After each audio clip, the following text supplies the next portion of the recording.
This is a teardown of an OCZ 60GB solid state drive. That is the Summit series. Model number is OCZ SSD 2-1SUM60G. And I think someone's already been in this, but I want to see what's inside.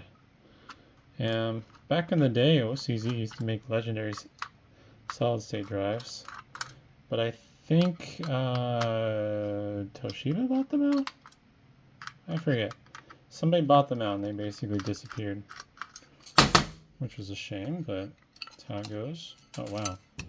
So this lid, granted this is an early drive, so they made it a lot nicer, but this lid appears to be a piece of machined cast aluminum. Got the bottom plate there, it's really shiny. No, it's just regular steel. I was wondering if maybe it was stainless for some strange reason, but this big thick piece of steel, and holy moly. I was not expecting that many chips. Saw the two in the back, and I'm like, alright, there's 60 gigabytes, but nope. There's 6 more on the other side.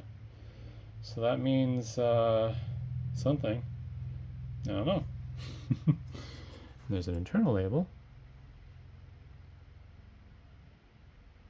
Samsung.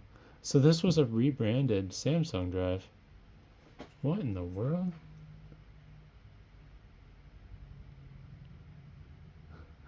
It's a rebranded Samsung.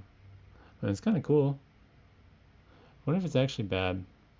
It's too late now, though. I don't really care about it. I got it for recycling. I might have already tried it too, which is why it's probably in my junk bin.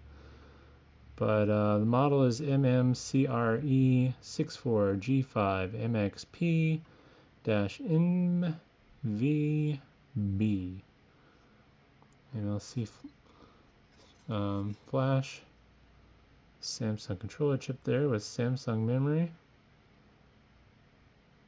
The controller chip is an S3C2 9RBB01-YK40. But yeah, I was not expecting this to be an all Samsung chip job. Looks like there's spots for 8 more chips. This side's fully populated though. And not as much power regulation stuff as I saw on the weird brand drives, but decent amount of coverage there. And being that this was an older solid state drive, I'm not surprised. The PCB is full size, the enclosure.